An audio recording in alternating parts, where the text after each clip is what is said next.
Sahabat Rema yang dikasihi dan mengasihi Tuhan, renungan kita hari ini, hari Minggu tanggal 29 September tahun 2024, diambil dari surat Rasul Yakobus bab 5 ayat 1 sampai dengan 6 dengan tema kekayaan bukanlah satu-satunya ukuran bahwa seseorang diberkati oleh Tuhan.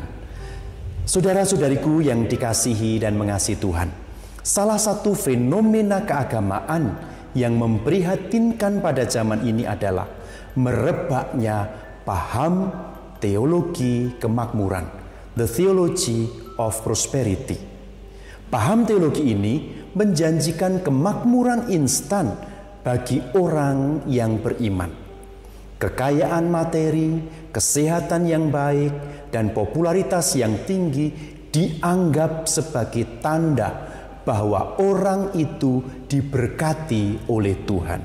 Sebaliknya, orang yang miskin, orang yang tidak sehat, orang yang tidak populer dianggap hidupnya tidak berkenan kepada Allah, dianggap sebagai orang yang tidak diberkati oleh Allah. Salah satu alasan mengapa teologi kemakmuran menjadi begitu populer dan digemari pada zaman ini karena kekristenan tradisional telah lama menganut dan mengkhotbahkan dalam tanda kutip teologi anti kemakmuran. Hal ini menurut saya juga salah. Allah itu tidak anti kemakmuran.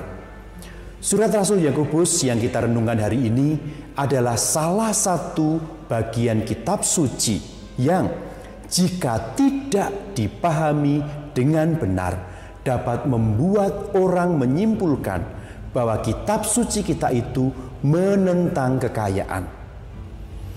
Marilah sekarang, hai orang-orang kaya, menangislah dan merataplah karena kesengsaraan menimpa kamu. Kekayaanmu telah membusuk dan pakaianmu telah dimakan ngengat. Emas dan perakmu telah berkarat, dan karatnya akan menjadi bukti terhadap kamu dan akan memakan dagingmu seperti api. Yakobus bab 5 ayat 1 sampai dengan 3. Ayat ini terdengar seperti kecaman langsung terhadap kekayaan dan terhadap orang kaya.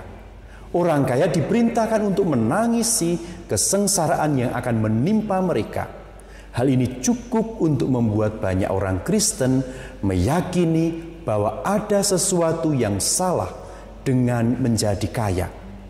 Namun, keyakinan bahwa uang pada dasarnya adalah jahat tidak ditemukan dalam surat Yakobus maupun di dalam bagian lain dari kitab suci.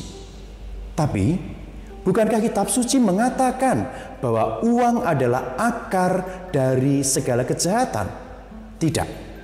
Tidak sama sekali. Kitab suci tidak mengatakan bahwa uang adalah akar dari segala kejahatan. Yang kitab suci katakan adalah cinta akan uang adalah akar dari segala kejahatan. Sebab oleh memburu uanglah beberapa orang telah menyimpang dari imannya dan menyiksa diri mereka dengan berbagai-bagai macam duka. 1 Timotius bab 6 ayat 10. Jadi, uang bukanlah akar dari segala kejahatan, tetapi cinta dan keinginan manusia akan uanglah yang merupakan akar dari segala kejahatan. Masalahnya bukan pada uang, tetapi masalahnya ada pada keinginan seseorang yang berlebihan akan kekayaan. Saudara-saudariku yang dikasihi dan mengasihi Tuhan, kitab suci dengan tegas mengutuk penyalahgunaan kekayaan. Penyalahgunaan kekayaan dapat terjadi dalam 3 bentuk. Yang pertama, bagaimana seseorang memperolehnya. Yang kedua, penyalahgunaan kekayaannya adalah bagaimana seseorang menggunakan kekayaan itu. Dan ketiga, bagaimana seseorang menginvestasikan hatinya di dalam kekayaannya. Bentuk penyalahgunaan yang pertama terlihat pada mereka yang mengeksploitasi orang miskin untuk menjadikan mereka kaya. Rupanya orang kaya yang dikutuk dalam surat Rasul Yakobus termasuk dalam golongan ini. Dengarlah upah para pekerja yang membajak ladangmu, yang kamu tahan dengan cara curang. Berseru-seru dan jeritan para penuai telah sampai ke telinga Tuhan semesta alam. Kamu telah menghukum dan membunuh orang yang benar, yang tidak melawan kamu. Yakobus bab 5 ayat 4 sampai dengan 6. Kekayaan itu baik ketika seseorang melakukan kerja keras yang bersih dan jujur untuk mendapatkannya. Ketika seseorang mendapatkannya dengan cara yang tidak jujur dan curang, maka kekayaan itu telah disalahgunakan. Inilah yang dikutuk dalam surat Rasul Yakobus. Bentuk penyalahgunaan yang kedua ditemukan pada mereka yang mungkin mendapatkan kekayaannya dengan cara yang jujur, tetapi menggunakan kekayaan tersebut hanya untuk memanjakan diri mereka sendiri. Yesus memberi kita contoh bentuk penyalahgunaan ini dalam perumpamaan tentang orang kaya yang menimbun hartanya dan berkata kepada jiwanya, "Hai jiwaku, engkau mempunyai harta yang berlimpah-limpah yang telah engkau kumpulkan selama bertahun-tahun. Bersantailah, makanlah, minumlah, dan bergembiralah." Tetapi Allah berfirman kepadanya, "Hai engkau orang bodoh, pada malam ini juga nyawamu dituntut daripadamu. Dan apa yang telah kau persiapkan itu, siapakah yang akan memilikinya?" Injil Lukas bab 12 ayat 19 sampai dengan 20. Kekayaan seperti setiap berkat Allah lainnya diberikan kepada kita dalam kepercayaan agar kita dapat melayani Allah dengan kekayaan kita itu. Allah tidak memberikan berkat-Nya, termasuk berkat kekayaan, hanya untuk memuaskan diri kita sendiri.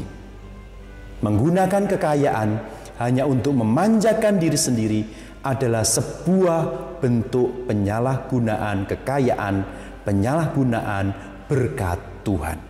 Akhirnya, penyalahgunaan kekayaan yang ketiga adalah ada orang-orang yang melihat kekayaan sebagai hal yang paling penting dalam hidupnya. Kekayaan dianggap ditempatkan sebagai pusat sentral hidup mereka. Mereka lebih percaya pada kekayaan untuk mendapatkan rasa aman daripada kepada Tuhan. Bagi orang-orang seperti ini, kekayaan telah menjadi ilah, telah menjadi Allah yang lain. Kepada orang-orang seperti ini, Yesus memberikan pengajaran bahwa tidak ada seorang hamba pun yang dapat mengabdi kepada dua orang tuan, karena seorang hamba akan membenci yang lainnya dan mengasihi yang lain, atau berbakti kepada yang seorang dan menghina yang lain. Kamu tidak dapat mengabdi kepada Allah dan kepada kekayaan. Lukas bab 16 ayat 13. Materialisme dan iman kekristenan tidak dapat berjalan bersama. Kita harus memilih salah satu dari antaranya. Saudara-saudariku yang dikasihi dan mengasihi Tuhan, hari ini Rasul Yakobus memperingatkan kita untuk tidak menyalahgunakan kekayaan. Ia tidak mengatakan bahwa kekayaan atau orang kaya itu buruk, tetapi penyalahgunaan terhadap kekayaanlah yang dianggap buruk. Marilah kita memohon kepada Allah untuk memberikan kepada kita sikap iman Kristen yang tepat berhadapan dengan kekayaan. Kekayaan itu bukan sebagai satu-satunya ukuran, bukan sebagai satu-satunya tanda bahwa orang diberkati. Namun kekayaan yang kita terima adalah sebuah kepercayaan yang diberikan oleh Tuhan kepada kita supaya kita dapat memuliakan nama-Nya di dalam hidup dan perbuatan kita. Semoga kita dapat seimbang dalam bersikap terhadap kekayaan yang diberikan Tuhan kepada kita, dalam cara kita memperolehnya, dalam cara kita menggunakannya, dan dalam cara kita menginvestasikan hati kita di dalamnya. Semoga Allah memberkati seluruh keluarga kita dalam nama Bapa dan Putera dan Roh Kudus. Amin. Keluarga kudus, doakanlah kami.